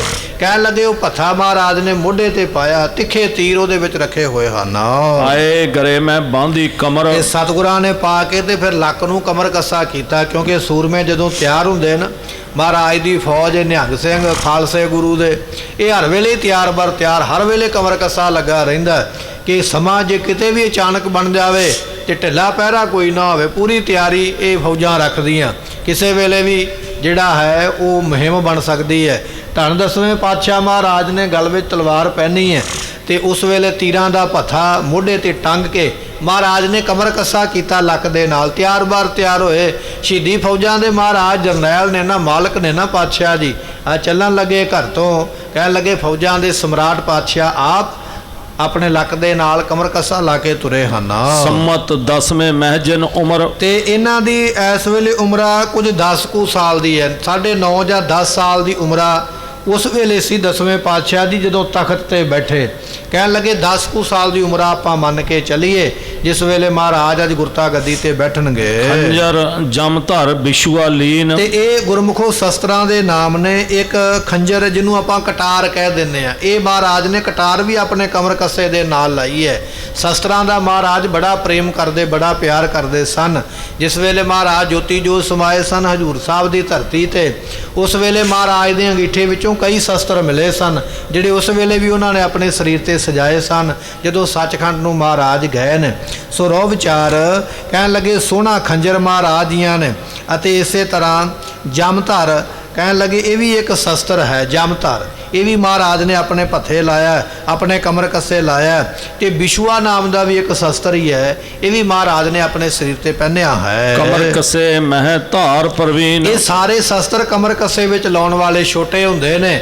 ਜਦੋਂ ਜੰਗ ਹੁੰਦਾ ਨਾ, ਜੰਗ ਦੇ ਵਿੱਚ ਮੰਨ ਲਓ ਦੁਸ਼ਮਣ ਬਹੁਤਾ ਨੇੜੇ ਆ ਜਾਵੇ ਤੇ ਇਹ ਫਿਰ ਕਮਰ ਕੱਸੇ ਦੇ ਸ਼ਸਤਰ ਕੱਢ ਕੇ ਇਹ ਦੁਸ਼ਮਣ ਦਾ ਪੇਟ ਚੀਰਨ ਵਾਸਤੇ ਹੁੰਦੇ, ਵੀ ਸਿੱਧਾ ਪੇਟ ਵਿੱਚ ਢਿੱਡ ਵਿੱਚ ਮਾਰ ਕੇ ਤੇ ਢਿੱਡ ਚੀਰ ਦਿੱਤਾ ਜਾਵੇ। ਇਹ ਛੋਟੇ ਸ਼ਸਤਰ ਇਹਨਾਂ ਨੂੰ ਕਿਹਾ ਜਾਂਦਾ ਹੈ। ਇਹ ਕਮਰ ਕੱਸੇ ਵਿੱਚ ਲਾਈ ਦੇ, ਜਦੋਂ ਦੁਸ਼ਮਣ ਬਹੁਤਾ ਗਾਲੀ ਪੈ ਜਾਵੇ ਆ ਕੇ ਤੇ ਉਦੋਂ ਕੋਈ ਨਾ ਚੱਲੇ ਉਪਚਾਰ, ਕੋਈ ਯਤਨ ਨਾ ਚੱਲੇ, ਤਲਵਾਰ ਕੱਢਣ ਦਾ ਮੌਕਾ ਨਾ ਮਿਲੇ, ਤੀਰ ਚਲਾਉਣ ਦਾ ਮੌਕਾ ਨਾ ਮਿਲੇ, ਗੋਲੀ ਚਲਾਉਣ ਦਾ ਮੌਕਾ ਨਾ ਮਿਲੇ, ਉਸ ਵੇਲੇ ਛੇਤੀ ਨਾਲ ਆਪਣੇ ਕਮਰ ਕੱਸੇ ਵਿੱਚੋਂ ਕੱਢ ਕੇ ਇਹ ਜਿਹੜੇ ਛੋਟੇ ਸ਼ਸਤਰ ਨੇ ਇਹਨਾਂ ਦਾ ਫਿਰ ਵਾਰ ਕਰਕੇ ਤੇ ਦੁਸ਼ਮਣ ਦੀ ਵੱਖੀ ਪਾੜੀ ਜਾਂਦੀ ਹੈ। ਐਸੇ ਸ਼ਸਤਰ ਮਹਾਰਾਜ ਨੇ ਆਪਣੇ ਕਮਰ ਕੱਸੇ ਸਜਾਏ ਹਨ। ਆਨ ਕਮਾਨ ਲਾਹੌਰੀ ਧਰ ਕੇ। ਤੇ ਸਤਿਗੁਰਾਂ ਨੇ ਹੱਥਾਂ ਵਿੱਚ ਲਾਹੌਰੀ ਜਿਹੜੀ ਕਮਾਨ ਹੈ ਨਾ, ਤੀਰ ਕਮਾਨ, ਤੀਰ ਚਲਾਉਣ ਵਾਲੀ ਕਮਾਨ, ਧਨੁਸ਼ ਜਿਹਨੂੰ ਆਖਿਆ ਜਾਂਦਾ, ਐਸੀ ਕਮਾਨ ਮਹਾਰਾਜ ਨੇ ਆਪਣੇ ਹੱਥਾਂ ਵਿੱਚ ਬੜੀ ਸੋਹਣੀ ਫੜੀ ਹੋਈ ਹੈ। ਫੇਰਤ ਸਰ ਕਰ ਫੇਰਨ ਕਰਕੇ। ਸਤਿਗੁਰੂ ਪਾਤਸ਼ਾਹ ਮਹਾਰਾਜ ਜੀ ਉਸ ਵੇਲੇ ਸਰ ਕਹੀਏ ਜਿਹੜੇ ਬਾਣ ਨੇ ਉਹਨਾਂ ਨੂੰ ਵੀ ਮਹਾਰਾਜ ਜੀਆਂ ਨੇ ਉਸ ਵੇਲੇ ਵੇਖਿਆ ਅਤੇ ਇਸ ਕਮਾਨ ਨੂੰ ਵੀ ਹੱਥ ਵਿੱਚ ਘੁਮਾ ਕੇ ਇੱਧਰ ਉੱਧਰ ਫੇਰ ਕੇ ਮਹਾਰਾਜ ਦੇਖਦੇ ਹਨ। ਅਨਕ ਵਿਭੂਖਨ ਚਾਮੀ ਕਰਕੇ। ਤੇ ਸਤਿਗੁਰਾਂ ਦੇ ਗਲ ਦੇ ਵਿੱਚ ਬੜੇ ਸੋਹਣੇ ਗੁਰਮੁਖੋ ਸੋਨੇ ਦੇ ਗਹਿਣੇ ਅੱਜ ਮਹਾਰਾਜ ਨੇ ਆਪਣੇ ਗਲ ਵਿੱਚ ਪਾਏ ਹਨ। ਜਥਾ ਜੋਗ ਸਭ ਪਹਿਰਨ ਕਰਕੇ। ਜਥਾ ਜੋਗ ਜਿਵੇਂ ਜਿੰਨੇ ਕੋ ਗਹਿਣੇ ਪਹਿਨੇ ਜਾ ਸਕਦੇ, ਕਿਉਂਕਿ ਗਹਿਣਿਆਂ ਦਾ ਵੀ ਇੱਕ ਸ਼ਿੰਗਾਰ ਹੈ, ਪਰ ਸ਼ਿੰਗਾਰ ਕਰਨ ਦਾ ਵੀ ਇੱਕ ਤਰੀਕਾ ਹੈ। ਸੋ ਸ਼ਿੰਗਾਰ ਉਹ ਕੀਤਾ ਜਾਵੇ ਜਿਹੜਾ ਸੋਹਣਾ ਲੱਗੇ, ਜਿਹੜਾ ਸੋਹਣਾ ਨਾ ਲੱਗੇ ਉਹ ਸ਼ਿੰਗਾਰ ਕਰਨ ਦਾ ਕੋਈ ਲਾਭ ਨਹੀਂ ਹੈ। ਮਹਾਰਾਜ ਸਾਹਿਬ ਜੀਆਂ ਨੇ ਕੁਝ ਗਹਿਣੇ ਪਾਏ, ਕਿਉਂਕਿ ਅਜੇ ਅੰਮ੍ਰਿਤ ਦੀ ਦਾਤ ਤੇ ਮਹਾਰਾਜ ਨੇ ਅੱਗੇ ਜਾ ਕੇ ਦੇਣੀ ਹੈ। ਖਾਲਸੇ ਦੀ ਮਰਿਆਦਾ ਤੇ ਅਜੇ ਮਹਾਰਾਜ ਨੇ ਅੱਗੇ ਜਾ ਕੇ ਬੰਨ੍ਹਣੀ ਹੈ। ਅਜੇ ਤੇ ਅੱਜ ਪਹਿਲੇ ਦਿਨ ਘਰੋਂ ਬਾਹਰ ਨਿਕਲੇ ਨੇ, ਤਖਤ ਤੇ ਅੱਜ ਬੈਠਣਾ ਹੈ। ਸੋਹਣੇ ਗਹਿਣੇ ਮਾਤਾ ਸਾਹਿਬ, ਮਾਤਾ ਗੁਜਰੀ ਜੀਆਂ ਨੇ ਆਪਣੇ ਪੁੱਤਰ ਦੇ ਗਲ ਵਿੱਚ ਪਹਿਨਾਏ ਹਨ। ਜੁਗ ਮਾਤਨ ਕੋ ਕਰ ਪਦ ਬੰਧਨ। ਆਪਣੀਆਂ ਮਾਤਾ ਨੂੰ ਸਤਿਗੁਰੂ ਨਮਸਕਾਰ ਕਰਕੇ ਆਪਣੇ ਘਰ ਤੋਂ ਚੱਲੇ। ਇਹ ਸੰਸਕਾਰ ਨੇ ਗੁਰੂ ਪਾਤਸ਼ਾਹ ਨੇ ਜਿਹੜੇ ਸਾਨੂੰ ਦਿੱਤੇ ਨੇ। ਗਹਿਣਾ ਉਹ ਹੈ ਜਿਹੜਾ ਪਾਇਆ ਸਰੀਰ ਦੇ ਉੱਪਰ ਸ਼ੋਭਾ ਪਾਵੇ ਅਤੇ ਸੋਹਣਾ ਲੱਗੇ। ਗਹਿਣਾ ਉਹ ਨਹੀਂ ਹੈ ਵੀ ਥਾਵਾਂ ਥਾਵਾਂ ਤੋਂ ਅੱਜ ਨਵਾਂ ਰਿਵਾਜ ਚੱਲ ਪਿਆ ਨਾ, ਕੰਨ ਨੂੰ 4-5 ਮੋਰੀਆਂ ਕਰਕੇ ਕੰਨ ਦੇ ਵਿੱਚ ਉੱਤੋਂ ਲੈ ਕੇ ਥੱਲੇ ਤੱਕ ਬੜਾ ਕੁਝ ਪਾਇਆ ਹੁੰਦਾ, ਕੰਨ ਦੇ ਵਿੱਚ ਮੋਰੀਆਂ ਹੀ ਮੋਰੀਆਂ ਕੀਤੀਆਂ। ਇਹ ਗਹਿਣਾ ਪਾਉਣ ਦਾ ਐਸਾ ਰਿਵਾਜ ਚੱਲ ਪਿਆ। ਜਾਂ ਨਵੇਂ ਨੌਜਵਾਨ ਲੜਕੇ ਜਿਹੜੇ ਉਹ ਵੀ ਕੰਨ ਵਿੱਚ ਮੁੰਦਰਾਂ ਪਾਉਣ ਲੱਗ ਪਏ, ਨਿੱਕੀਆਂ ਨਿੱਕੀਆਂ ਵਾਲੀਆਂ ਪਾ ਲੈਂਦੇ। ਇਹ ਸਮਾਂ ਕਲਯੁਗ ਦਾ ਹਾਲੇ ਹੋਰ ਵਧਣਾ, ਇਹਨਾਂ ਨੇ ਸੁਰਖੀ ਬਿੰਦੀ ਵੀ ਲਾਉਣ ਲੱਗ ਪੈਣਾ। ਸਮਾਂ ਅੱਗੇ ਅੱਗੇ ਜਿਵੇਂ ਆਵੇਗਾ ਨਾ, ਇਹਨਾਂ ਨੇ ਸਾਰੇ ਉਹ ਸ਼ਿੰਗਾਰ ਕਰਨੇ ਨੇ ਬੀਬੀਆਂ ਵਾਲੇ, ਸਮਾਂ ਬਣ ਜਾਣਾ। ਆ ਪਿੱਛੇ ਜੇ ਤੁਸੀਂ ਵੇਖਿਆ ਨਾ, ਉਹ ਸ਼ਾਲ ਲੈ ਕੇ, ਲਾਲ ਰੰਗ ਦੇ ਸ਼ਾਲ ਬੁਕਲ ਮਾਰ ਕੇ, ਉਹ ਬੜਾ ਰਿਵਾਜ ਜਿਹਾ ਚੱਲਿਆ ਸੀ, ਨੌਜਵਾਨ ਲਈ ਫਿਰਦੇ ਸ਼ਾਲ। ਇਹ ਸ਼ਾਲ ਵੀ ਲੈਣੇ ਨੇ, ਇਹ ਸਲਵਾਰਾਂ ਵੀ ਪਾਉਣ ਲੱਗ ਪਏ, ਪਠਾਣੀ ਪਜਾਮੇ ਜਿਨ੍ਹਾਂ ਨੂੰ ਆਖਿਆ ਜਾਂਦਾ। ਇਹ ਸਲਵਾਰਾਂ ਜਿਹੜੀਆਂ ਸਨ, ਸਰਦਾਰ ਹਰੀ ਸਿੰਘ ਨਲੂਏ ਨੇ ਆਪਣੀ ਤਲਵਾਰ ਦੀ ਤਾਕਤ ਦੇ ਨਾਲ ਪਠਾਣਾਂ ਨੂੰ ਪਵਾਈਆਂ ਸਨ। ਜਦੋਂ ਸਰਦਾਰ ਹਰੀ ਸਿੰਘ ਨਲੂਆ ਚੱਲਦੇ ਸਨ ਨਾ ਫੌਜ ਲੈ ਕੇ, ਤੇ ਪਠਾਨ ਡਰ ਕੇ ਸਲਵਾਰਾਂ ਪਾ ਕੇ ਤੇ ਬੁਰਕੇ ਪਾ ਲੈਂਦੇ ਸਨ ਵੀ ਸਰਦਾਰ ਹਰੀ ਸਿੰਘ ਨਲੂਏ ਨੂੰ ਪਤਾ ਨਾ ਸਾਡਾ ਲੱਗੇ। ਆਪਾਂ ਕਹਾਵਤ ਪੜ੍ਹਦੇ ਹਾਂ ਨਾ, ਉਹ ਕਹਿੰਦੇ ਸੀ ਵੀ ਸੌਂ ਜਾ ਨਲੂਆ ਆ ਜਾਏਗਾ। ਇੰਨਾ ਡਰ ਸੀ ਪਠਾਣਾਂ ਦੇ ਵਿੱਚ। ਤੇ ਉਹ ਫਿਰ ਸਲਵਾਰਾਂ ਪਾ ਕੇ ਤੇ ਉੱਤੋਂ ਦੀ ਪਠਾਣੀ ਸਲਵਾਰਾਂ, ਉੱਪਰ ਦੀ ਬੁਰਕਾ ਪਾ ਲੈਣਾ ਕਿ ਸਰਦਾਰ ਨੂੰ ਪਤਾ ਨਾ ਲੱਗੇ ਕਿ ਬੀਬੀ ਹੈ ਕਿ ਇਹ ਬੰਦਾ, ਸਾਡੀ ਜਾਨ ਬਚ ਜਾਵੇ। ਉਹ ਐਸੀਆਂ ਸਲਵਾਰਾਂ ਪਵਾਈਆਂ ਸਰਦਾਰ ਹਰੀ ਸਿੰਘ ਨੇ। ਅੱਜ ਵੀ ਉਹ ਪਠਾਨ ਸਲਵਾਰਾਂ ਪਾ ਕੇ ਤੁਰੇ ਫਿਰਦੇ। ਤੇ ਉਹ ਸਲਵਾਰਾਂ ਜਿਨ੍ਹਾਂ ਨੇ ਪਵਾਈਆਂ, ਅੱਜ ਉਹਨਾਂ ਦੇ ਬੱਚੇ ਆਪ ਸਲਵਾਰਾਂ ਪਾ ਕੇ, ਤੇ ਉਹ ਰਿਵਾਜ ਆ ਗਿਆ ਸਾਡੇ ਵਿੱਚ ਸਲਵਾਰਾਂ ਪਾਉਣ ਦਾ। ਸਲਵਾਰਾਂ ਵੀ ਆਪਾਂ ਪਾ ਲਈਆਂ, ਸ਼ਾਲ ਵੀ ਆਪਾਂ ਲੈ ਲਏ, ਇਸੇ ਤਰ੍ਹਾਂ ਨੱਕ ਦੇ ਵਿੱਚ ਉਹ ਪਾ ਲਈਆਂ, ਨੱਤੀਆਂ ਪਾ ਲਈਆਂ, ਮੁੰਦਰਾ ਕਈ ਕੁਝ ਪਾ ਲਿਆ। ਸੁਰਖੀ ਬਿੰਦੀ ਦੀ ਘਾਟ ਰਹਿ ਗਈ ਹੈ, ਉਹ ਵੀ ਹੌਲੀ ਹੌਲੀ ਸਮਾਂ ਆ ਹੀ ਜਾਣਾ ਤੇ ਉਹ ਵੀ ਇਹਨਾਂ ਨੇ ਲਾ ਹੀ ਲੈਣਾ ਸਾਰਾ ਕੁਝ। ਇਹੋ ਜਿਹਾ ਸ਼ਿੰਗਾਰ ਬਣਦਾ ਜਾਂਦਾ ਜਿਹੜਾ ਸਰੀਰ ਨੂੰ ਔਰ ਪਹਿਰਾਵੇ ਨੂੰ ਵਿਗਾੜਨ ਵਾਲਾ ਹੀ ਹੈ। ਇਸ ਤਰ੍ਹਾਂ ਦਾ ਸ਼ਿੰਗਾਰ ਬਣ ਗਿਆ। ਸੋ ਕਹਿਣ ਲੱਗੇ ਇਸੇ ਤਰ੍ਹਾਂ ਬੀਬੀਆਂ ਦੇ ਰਿਵਾਜ ਵੀ ਬਦਲ ਗਿਆ। ਉਹਨਾਂ ਦਾ ਲੀੜਾ ਕੱਪੜਾ ਬੰਦਿਆਂ ਵਾਲਾ ਬਣ ਗਿਆ। ਜਿਵੇਂ ਕੋਈ ਪਹਿਲਾਂ ਲੋਕੀ ਪਜਾਮਾ ਪਾਉਂਦੇ ਸਨ, ਉਹਦਾ ਪਲਾਜੋ ਬਣ ਗਿਆ। ਉਹ ਰਿਵਾਜ ਬਦਲ ਗਿਆ। ਇੱਕ ਦੂਜੇ ਦਾ ਕੱਪੜਾ ਪਾਉਣ ਨੂੰ ਜੀ ਕਰਦਾ, ਇੱਕ ਦੂਜੇ ਵਰਗਾ ਬਣਨ ਨੂੰ ਜੀ ਕਰਦਾ। ਐਸਾ ਸ਼ਿੰਗਾਰ, ਐਸਾ ਗਹਿਣਾ ਬਣ ਗਿਆ। ਪਰ ਗਹਿਣਾ ਉਹ ਹੁੰਦਾ, ਸ਼ਿੰਗਾਰ ਉਹ ਹੁੰਦਾ, ਕੱਪੜਾ ਉਹ ਹੁੰਦਾ ਜਿਹੜਾ ਸਰੀਰ ਨੂੰ ਸ਼ੋਭਾ ਪਾਵੇ, ਚੰਗਾ ਲੱਗੇ। ਸ਼ਿੰਗਾਰ ਦਾ ਮਤਲਬ ਇਹ ਨਹੀਂ ਹੈ ਕਿ ਮਨ ਉੱਪਰ ਪਾਊਡਰ ਮਲ ਕੇ ਜਾਂ ਹੋਰ ਕੋਈ ਚੀਜ਼ਾਂ ਲਾ ਕੇ ਡਰਾਉਣੀ ਸ਼ਕਲ ਬਣ ਜਾਂਦੀ ਹੈ। ਰੱਬ ਨੇ ਜੋ ਬਣਾਇਆ ਹੈ ਉਹਦੇ ਨਾਲੋਂ ਕੋਈ ਬਹੁਤਾ ਵਧੀਆ ਨਹੀਂ ਬਣਾ ਸਕਦਾ। ਪਰਮਾਤਮਾ ਸਭ ਤੋਂ ਅਖੀਰ ਤਾਕਤ ਹੈ, ਉਹਦੇ ਤੋਂ ਵੱਡੀ ਘਾਟ ਕੋਈ ਘਾਟ ਨਹੀਂ ਸਕਦਾ। ਜਿੰਨਾ ਮਰਜ਼ੀ ਨਾਈ ਦੇ ਅੱਗੇ ਜਾ ਕੇ, ਭਾਵੇਂ ਉਹਨੂੰ ਸੈਲੂਨ ਕਹਿ ਰੋ ਬਿਊਟੀ ਪਾਰਲਰ ਕਹਿ ਲਓ, ਹੈ ਨਾਈ ਹੈ ਮੂੰਹ ਰਗੜਨ ਵਾਲਾ, ਨਾ ਉਹਦਾ ਬਦਲਿਆ ਉਹਨੇ ਨਹੀਂ ਬਦਲ ਜਾਣਾ। ਕੰਮ ਤੇ ਉਹੀ ਹੈ, ਜਿੰਨਾ ਮਰਜ਼ੀ ਆਪਣੇ ਆਪ ਨੂੰ ਰਗੜ ਲਾ, ਮੁੰਨ ਲਾ, ਵੱਢ ਲਾ, ਕੱਟ ਲਾ, ਜੋ ਮਰਜ਼ੀ ਕਰ ਲਾ, ਡਰਾਉਣਾ ਤੇ ਬਣੇਗਾ ਪਰ ਸੋਬਰ ਚੰਗਾ ਨਹੀਂ ਬਣੇਗਾ, ਸੋਹਣਾ ਨਹੀਂ ਬਣੇਗਾ। ਸੋ ਇਹ ਸਮਾਂ ਬਣ ਗਿਆ ਇਹੋ ਜਿਹਾ, ਸਾਡੇ ਵਿੱਚ ਇਹੋ ਜਿਹਾ ਰਿਵਾਜ ਆਉਂਦੇ ਪਏ ਜਿਨ੍ਹਾਂ ਰਿਵਾਜਾਂ ਨੂੰ ਵੇਖ ਕੇ ਹਾਸਾ ਵੀ ਆ ਜਾਂਦਾ ਹੈ। ਜਿਵੇਂ ਪਹਿਲਾਂ ਲੋਕ ਜਿਹੜੇ ਸਨ ਕੱਪੜਾ ਪਾਉਂਦੇ, ਜੇ ਕੱਪੜਾ ਫਟਿਆ ਹੁੰਦਾ ਤਾਂ ਸ਼ਰਮ ਮਹਿਸੂਸ ਕਰਦੇ ਸਨ ਵੀ ਫਟਿਆ ਕੱਪੜਾ ਕੋਈ ਵੇਖ ਨਾ ਲਵੇ। ਅੱਜ ਉਹ ਫਟਿਆ ਕੱਪੜਾ ਪਾਉਣਾ ਰਿਵਾਜ ਬਣ ਗਿਆ। ਵੱਡੇ ਵੱਡੇ ਸ਼ੋਰੂਮ ਦੇ ਵਿੱਚ ਮਹਿੰਗੀਆਂ ਮਹਿੰਗੀਆਂ ਉਹ ਪੈਂਟਾਂ ਫਟੀਆਂ ਹੋਈਆਂ ਤੇ ਉਹ ਜਾਣ ਬੁੱਝ ਕੇ ਖਰੀਦੀਆਂ ਜਾਂਦੀਆਂ। ਇਹੋ ਜਿਹੇ ਪਜਾਮੇ ਬਣ ਗਏ, ਜੇ ਕੋਈ ਪਜਾਮਾ ਜਾਂ ਪੈਂਟ ਲੱਕ ਤੋਂ ਉੱਪਰ ਬੰਨ੍ਹ ਲੈਂਦਾ ਨਾ ਧੁੰਨੀ ਤੇ ਲੋਕ ਮਖੌਲ ਕਰਦੇ ਸਨ ਵੀ ਉਹਨੂੰ ਪਜਾਮਾ ਪਾਉਣਾ ਨਹੀਂ ਆਉਂਦਾ। ਤੇ ਅੱਜ ਦੇ ਪਜਾਮੇ ਤੇ ਆ ਹੀ ਇਹੋ ਜਿਹੇ ਗਏ, ਉਹ ਬੱਧੇ ਹੀ ਧੁੰਨੀ ਤੇ ਜਾਂਦੇ ਨੇ, ਆ ਕੇ ਥੱਲੇ ਵੱਜਦੇ ਹੀ ਨਹੀਂ। ਇਹੋ ਜਿਹਾ ਫੈਸ਼ਨ ਚੱਲ ਪਿਆ ਹੈ। ਇਹ ਫੈਸ਼ਨ ਨਹੀਂ ਹੈ, ਮੂਰਖਤਾ ਹੀ ਹੈ, ਇਹਨੂੰ ਮੂਰਖਤਾ ਹੀ ਕਿਹਾ ਜਾ ਸਕਦਾ। ਦੁਨੀਆ ਨੂੰ ਆਪਣੇ ਮਗਰ ਲਾਉਣਾ, ਵੱਡੀਆਂ ਵੱਡੀਆਂ ਕੰਪਨੀਆਂ, ਵੱਡੇ ਵੱਡੇ ਬਿਜ਼ਨਸਮੈਨ ਇਹੋ ਜਿਹਾ ਪ੍ਰਚਾਰ ਕਰਦੇ, ਇੰਨਾ ਦੁਨੀਆ ਵਿੱਚ ਬਾਜ਼ਾਰ ਦੇ ਵਿੱਚ ਉਹ ਪੈਸਾ ਸੁੱਟਦੇ ਕਿ ਦੁਨੀਆ ਆਪਣੇ ਆਪ ਹੀ ਉਹਨਾਂ ਦੇ ਮਗਰ ਤੁਰ ਪੈਂਦੀ ਹੈ। ਪਹਿਲੇ ਸਮੇਂ ਦੇ ਵਿੱਚ ਲੋਕ ਜਿਹੜੇ ਬੱਕਰੀਆਂ ਰੱਖਦੇ ਸਨ ਤੇ ਬੱਕਰੀ ਜਦੋਂ ਬੱਚੇ ਨੂੰ ਜਨਮ ਦਿੰਦੀ ਨਾ ਮੇਮਣੇ ਨੂੰ, ਤਾਂ ਉਹ ਮੇਮਣਾ ਕਿਤੇ ਦੁੱਧ ਨਾ ਪੀ ਜਾਵੇ ਤੇ ਕੱਪੜੇ ਦਾ ਝੋਲਾ ਬਣਾ ਕੇ ਤੇ ਉਹ ਬੱਕਰੀ ਦੇ ਥਣਾਂ ਤੇ ਪਾਇਆ ਜਾਂਦਾ ਸੀ ਵੀ ਇਹਦਾ ਦੁੱਧ ਇਹ ਬੱਚਾ ਨਾ ਪੀ ਲਵੇ, ਜੇ ਪੀ ਗਿਆ ਤੇ ਸਾਨੂੰ ਕੁਝ ਮਿਲਣਾ ਨਹੀਂ ਹੈ। ਤੇ ਉਹਦੇ ਲੱਕ ਦੇ ਨਾਲ ਉਹ ਬੱਧਾ ਜਾਂਦਾ ਝੋਲਾ ਜਿਹਾ ਬਣਾ ਕੇ ਉਹਦੇ ਥਣਾਂ ਤੇ ਪਾ ਕੇ। ਸੇਮ ਬਿਲਕੁਲ ਹਾਲਤ ਉਸੇ ਤਰ੍ਹਾਂ ਦੀ, ਉਹ ਪਜਾਮੇ ਵੀ ਉਸੇ ਤਰ੍ਹਾਂ ਦੇ ਬਣੇ, ਧੁੰਨੀ ਤੇ ਆ ਕੇ ਵੱਜਦੇ, ਬੁਰੇ ਲੱਗਦੇ। ਲੱਕ ਨੰਗਾ ਹੁੰਦਾ, ਮੱਥਾ ਟੇਕਣਾ, ਮੱਥਾ ਟੇਕਣ ਲੱਗਿਆ ਝੁਕੇ ਪਿੱਛੋਂ ਸਾਰੀ ਕਮਰ ਨੰਗੀ ਹੋ ਗਈ ਅਤੇ ਇੱਕ ਹੱਥ ਥੱਲੇ, ਇੱਕ ਹੱਥ ਉਹਨੂੰ ਟੀ-ਸ਼ਰਟ ਨੂੰ ਜਾਂ ਜੋ ਵੀ ਗਲ ਵਿੱਚ ਪਾਇਆ ਉਹਨੂੰ ਪਾਇਆ ਹੁੰਦਾ। ਇੰਨੀ ਸ਼ਰਮ ਤੈਨੂੰ ਆਉਂਦੀ ਹੈ ਵੀ ਲੱਕ ਨਾ ਨੰਗਾ ਹੋਵੇ ਤੇ ਕੱਪੜਾ ਹੀ ਲੰਮਾ ਪਾ ਕੇ ਆ ਜਿਹੜਾ ਫੜਨਾ ਹੀ ਨਾ ਪਵੇ। ਤੇ ਜੇ ਤੂੰ ਸ਼ਰਮ ਲਾ ਹੀ ਦਿੱਤੀ ਹੈ ਤੇ ਫਿਰ ਭਾਵੇਂ ਉਹ ਲਹਿੰਦਾ ਤੇ ਲੈ ਜਾਵੇ, ਫਿਰ ਮੱਥਾ ਤੇ ਚੰਗੀ ਤਰ੍ਹਾਂ ਟੇਕ ਲਾ ਦੋਵੇਂ ਹੱਥ ਲਾ ਕੇ। ਇਹ ਐਸੀ ਹਾਲਤ ਹੈ, ਸਾਡੇ ਹਾਰ ਸ਼ਿੰਗਾਰ ਇਸ ਤਰ੍ਹਾਂ ਦੇ ਹੋ ਗਏ ਕਿ ਬੇਸ਼ਰਮੀ ਦੀਆਂ ਹੱਦਾਂ ਟੱਪ ਹੀ ਦਿੱਤੀਆਂ ਨੇ। ਸੋ ਇਸ ਤਰ੍ਹਾਂ ਦਾ ਸਮਾਂ ਇਹ ਕਲਯੁਗ ਦਾ ਬਣਦਾ ਪਿਆ। ਧੰਨ 10ਵੇਂ ਪਾਤਸ਼ਾਹ ਮਹਾਰਾਜ ਤਿਆਰ ਹੋਏ ਨੇ, ਇਹੋ ਜਿਹੇ ਮਹਾਰਾਜ ਨੇ ਕੱਪੜੇ ਪਾਏ, ਇਹੋ ਜਿਹੇ ਪਾਤਸ਼ਾਹ ਜੀਆਂ ਨੇ ਗਹਿਣੇ ਜਾਂ ਜੋ ਵੀ ਪਾਇਆ ਸੋਹਣਾ ਲੱਗੇ, ਗੁਰੂ ਘਰ ਦੀ ਮਰਿਆਦਾ ਪਰੰਪਰਾ ਬਣੀ ਰਵੇ, ਇਸ ਤਰ੍ਹਾਂ ਤਿਆਰ ਹੋ ਕੇ ਘਰੋਂ ਚੱਲੇ ਹਨ। ਜੁਗ ਮਾਤਨ ਕੋ ਕਰ ਪਦ ਬੰਧਨ। ਫਿਰ ਆਪਣੀਆਂ ਦੋਵਾਂ ਮਾਵਾਂ ਨੂੰ ਮੱਥਾ ਟੇਕਿਆ। ਦਾਦੀ ਮਾਂ ਮਾਤਾ ਨਾਨਕੀ ਜੀ ਘਰ ਵਿੱਚ ਬਜ਼ੁਰਗ ਨੇ, ਵੱਡੇ ਨੇ, ਉਹਨਾਂ ਨੂੰ ਵੀ ਮੱਥਾ ਟੇਕਿਆ, ਆਸ਼ੀਰਵਾਦ ਲਿਆ, ਮਾਤਾ ਜੀ ਆਸ਼ੀਰਵਾਦ ਦਿਓ, ਅੱਜ ਅਸੀਂ ਸੰਗਤ ਵਿੱਚ ਚੱਲੇ ਹਾਂ, ਗੁਰਤਾ ਗੱਦੀ ਤੇ ਬੈਠਣਾ। ਫਿਰ ਆਪਣੀ ਮਾਤਾ ਗੁਜਰੀ ਜੀਆਂ ਨੂੰ, ਉਹਨਾਂ ਨੂੰ ਵੀ ਮੱਥਾ ਟੇਕਿਆ, ਨਮਸਕਾਰ ਕੀਤੀ ਹੈ, ਅਸੀਸ ਲਈ ਹੈ, ਕਿਉਂਕਿ ਅਸੀਸ ਦੇ ਵਿੱਚ ਬਹੁਤ ਵੱਡੀ ਤਾਕਤ ਹੈ। ਗੁਰਬਾਣੀ ਦਾ ਫਰਮਾਨ ਹੈ ਅਸੀਸ ਦੇ ਉੱਪਰ, ਦੇਹੋ ਸੱਜਣ ਅਸੀਸੜੀਆਂ ਜਿਉਂ ਹੋਵੇ ਸਾਹਿਬ ਸਿਓ ਮੇਲ। ਅਸੀਸ ਦਿੱਤਿਆਂ ਤੇ ਰੱਬ ਮਿਲ ਜਾਂਦਾ ਹੈ, ਤੇ ਅਸੀਸ ਦਿੱਤਿਆਂ ਜੇ ਰੱਬ ਮਿਲ ਸਕਦਾ, ਦੁਨੀਆ ਦਾ ਪਦਾਰਥ ਕਿਉਂ ਨਹੀਂ ਮਿਲ ਸਕਦਾ। ਪਰ ਅਸੀਸ ਤਾਂ ਲਈ ਜਾਣੀ ਹੈ, ਪਹਿਲਾਂ ਝੁਕਣਾ ਪੈਣਾ। ਜੇ ਝੁਕੇਗਾ ਤੇ ਅਸੀਸ ਤਾਂ ਮਿਲਣੀ ਹੈ। ਕਿਸੇ ਵੱਡੇ ਦੇ ਪੈਰੀਂ ਹੱਥ ਲਾਏਗਾ ਨਾ, ਝੁਕ ਕੇ ਗੋਡੀ ਹੱਥ ਲਾਏਗਾ, ਤੇ ਉਹ ਫਿਰ ਤੈਨੂੰ ਅਸੀਸ ਦੇਵੇਗਾ, ਤੇਰਾ ਭਲਾ ਹੋਵੇ, ਤੈਨੂੰ ਸੁੱਖ ਮਿਲੇ, ਤੇਰੀ ਤਰੱਕੀ ਹੋਵੇ, ਤਾਂ ਹੀ ਜੇ ਝੁਕਿਆ। ਤੇ ਜੇ ਦੂਰੋਂ ਜਾਂਦਿਆਂ ਹੈਲੋ ਹਾਈ ਕਰਦਾ ਗਿਆ ਤੇ ਫਿਰ ਅਸੀਸ ਕੋਈ ਨਹੀਂ ਮਿਲਣੀ। ਜਿਹੋ ਜਿਹਾ ਤੂੰ ਅੱਗੇ ਹੱਥ ਕੀਤਾ ਉਹੋ ਜਿਹਾ ਤੈਨੂੰ ਮਿਲ ਗਿਆ। ਅਸੀਸ ਲੈਣੀ, ਅਸੀਸ ਜਿਹੜੀ ਹੈ ਉਹ ਬੜੀ ਵੱਡੀ ਇੱਕ ਦਾਤ ਹੈ। ਇਹ ਸਾਡੇ ਸੰਸਕਾਰ ਨੇ, ਸਾਡੇ ਗੁਰੂ ਦੇ ਵੱਲੋਂ ਮਿਲੇ ਹੋਏ। ਧੰਨ ਗੁਰੂ ਨਾਨਕ ਦੇਵ ਪਾਤਸ਼ਾਹ ਮਹਾਰਾਜ ਜੀ ਜਦੋਂ ਯਾਤਰਾ ਕਰਕੇ ਆ ਕੇ ਬਾਹਰ ਬੈਠੇ ਨਾ, ਖੂਹ ਦੇ ਉੱਪਰ ਆ ਕੇ, ਪਿੰਡੋਂ ਬਾਰ-ਬਾਰ ਹੀ ਮਹਾਰਾਜ ਬਹਿ ਗਏ। ਪਿੰਡ ਨਹੀਂ ਗਏ, ਜੇ ਮਾਤਾ ਨੂੰ ਪਤਾ ਲੱਗ ਗਿਆ, ਪਿਤਾ ਨੂੰ ਪਤਾ ਲੱਗ ਗਿਆ ਤੇ ਉਹਨਾਂ ਨੇ ਕਹਿਣਾ ਵੀ ਘਰੇ ਆ ਜਾ, ਪਰ ਅਸੀਂ ਤੇ ਕਈ ਕੰਮ ਕਰਨੇ। ਮਹਾਰਾਜ ਬਾਹਰ ਬੈਠ ਗਏ, ਪਰ ਮਹਾਰਾਜ ਦੀ ਮਾਤਾ ਨੂੰ ਪਤਾ ਲੱਗ ਗਿਆ, ਮਾਤਾ ਤ੍ਰਿਪਤਾ ਜੀ ਨੂੰ ਪਤਾ ਲੱਗ ਗਿਆ ਵੀ ਸਾਡਾ ਪੁੱਤਰ ਬਾਹਰ ਖੇਤ ਕਿਸੇ ਬੰਬੀ ਤੇ ਕਿਸੇ ਖੂਹ ਤੇ ਬੈਠਾ ਹੋਇਆ। ਮਾਤਾ ਜੀ ਚੱਲ ਪਏ। ਤੇ ਜਦੋਂ ਮਹਾਰਾਜ ਨੇ ਵੇਖਿਆ ਨਾ ਗੁਰੂ ਨਾਨਕ ਦੇਵ ਮਹਾਰਾਜ ਜੀ ਨੇ ਵੀ ਉਹ ਸਾਹਮਣੇ ਸਾਡੀ ਮਾਤਾ ਆ ਰਹੀ ਹੈ ਸਾਡੇ ਵੱਲ, ਮਹਾਰਾਜ ਜਾਣ ਗਿਆ ਵੀ ਮਾਂ ਨੂੰ ਪਤਾ ਲੱਗ ਗਿਆ। ਨਿਗਾਹ ਪਈ, ਜਿੱਥੇ ਬੈਠੇ ਸਨ ਮਹਾਰਾਜ ਉੱਠ ਕੇ ਖੜੇ ਹੋ ਗਏ, ਸਾਡੀ ਮਾਂ ਆਉਂਦੀ ਪਈ ਹੈ। ਆਉਂਦਿਆਂ ਹੀ ਆਪਣੀ ਮਾਤਾ ਦੇ ਚਰਨਾਂ ਤੇ ਸਿਰ ਰੱਖ ਕੇ ਮੱਥਾ ਟੇਕਿਆ, ਨਮਸਕਾਰ ਕੀਤੀ ਹੈ।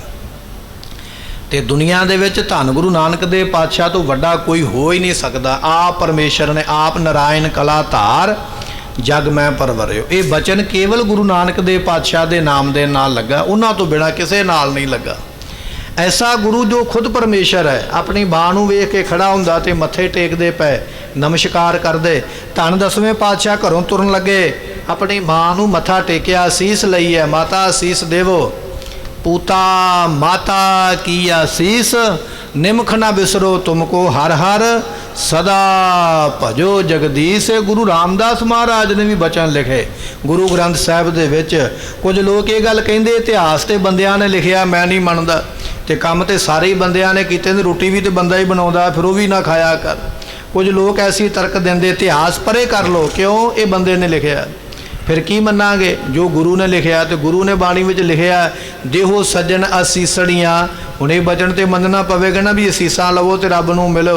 ये भी बचन महाराज ने लिखिया पूता माता की असीस निमख ना बिसरो तुमको हर हर सदा भजो जगदीश। बाणी दे बचन है गुरु ग्रंथ साहिब दियां, ये तो मनने पैणगे ना, इन्हां तो मुकरिया तो नहीं ना जा सकता। ये महाराज ने सानू संस्कार दिते ने भी साडा जीवन किस तरह का होना चाहिए, माँ बाप दे नाल कितना प्यार और माँ बाप नूं कितना सत्कार देना है, ये सानू पातशाह ने सिखाया। तो जिहड़े बच्चे माँ बाप का आशीर्वाद लेंदे ना, खुशी लेंदे, तो वो जिहड़े ने फिर जीवन विच उन्हां नूं शांति रहिंदी है, मन शांत रहिंदा। तो जिन्हें नहीं आशीर्वाद लिया उन्हां दे मन भी भड़कदे पे, वो आप भी भड़कदे पे। बनावटी फुल्लां तो खुशबू नहीं आउंदी, असली फुੱਲ धरती चों निकले महक उन्हां चों ही आउंदी है। अपने माँ बाप नूं छड्ड के दूजियां नूं रिश्तेदार बना लेना, एवें गांह तो गांह उन्हां दी एवें चापलूसी करी जनी, अपणिआं नूं पुछना ही ना। बनावटी फुੱਲਾਂ चों कदे महक नहीं आवेगी। शुरुआत अपने घर तो करनी पवेगी, अपने वड्डियां दी असीस लवेंगा भला तेरा तां होना। धन 10वें पातशाह महाराज घरों तुरन लगे, अपनी माता नूं मत्था टेकिया, अपनी दादी माँ नूं मत्था टेकिया, आखिया सानू असीस दिओ, साडे सिर ते हथ रखो, सानू थापड़ा दिओ। अज असीं पहली वारी पिता दे कारज नूं अगे तोरन वास्ते चलण लगे हाँ, असीं अपनी जिंदगी विच कामयाब होईए। इस तरह महाराज चले हन।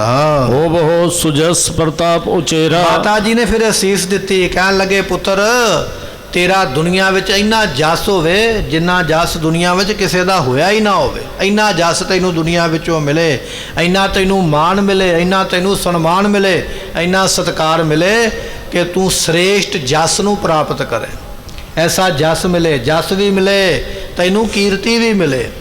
जस वो हुंदा जिहड़ा मूँह ते वचन करना, मूँह ते कहना भी ये बड़ा चंगा, उहनूं कहा जांदा जस करना। कीर्ति वो हुंदी है जिहड़ा बंदा चले जावे तो पिठ पिछों कहना भी हाँ वाकया ही ये चंगा है। माता गुजरी जियां ने सीस दिती, कहण लगे पुत्र तैनूं जस भी मिले, तैनूं कीर्ति भी मिले। गुरबाणी विच आपां बचन पढ़दे हां ना, जस कीरत जग ले, गुरु नानक साहब पातशाह ने लिखिया। वो जस कीरत तो भाव भी मूँह ते भी सिफत होवे, वडियाई होवे, पिठ पिछे भी वडियाई होवे। मूँह ते चापलूस लोग कर ही लेंदे वडियाई, भावें बंदा किड्डा भी निकम्मा क्यों ना होवे, पर पिठ पिछे किसी विरले की हुंदी है, पिठ पिछे उहदी हुंदी है जिहड़ा वाकया ही उस वडियाई दे योग होवे। महाराज कहण लगे जस कीरत जग ले, इहो जिहा बंदा होवे, मूँह ते भी सिफतां होण ते चले जाण तो मगरों भी उहदियां सिफतां होण, इन्नी वडियाई दा मालक होवे। सो इत्थे माता जी कह रहे, कहण लगे पुत्र ਉਹਦੇ सिर ते हथ फेरिया माता गुजरी जियां ने अपने पुत्र गुरु गोबिंद सिंह जियां दे, नाले आख्या तेरा जस दुनिया विच वधे, तेरी वडियाई वधे, तुहानू मान ते सन्मान मिले। पर यह असीस तां मिली है जे पहलां आके मत्था टेकिया, नमस्कार कीती है। तो जे सज के तैयार हो के ते अपने आप ही दरवाजों बाहर निकल जाते तो फिर असीस तो नहीं सी ना मिलनी। असीस भी तां मिली है जे असीस लैण वाला काम कीता है, इस करके असीस जरूरी है। धन 10वें पातशाह महाराज उस वेले कहन लगे तैयार होकर अपने घर तो बाहर निकले। हुण महाराज किवें जाके बैठणगे संगत विच, संगतां किवें किवें आके दर्शन करदियां, किहड़े किहड़े अज बचन होणगे, किवें गुरता गद्दी और किवें दस्तारबंदी हुंदी है, कल नूं बचन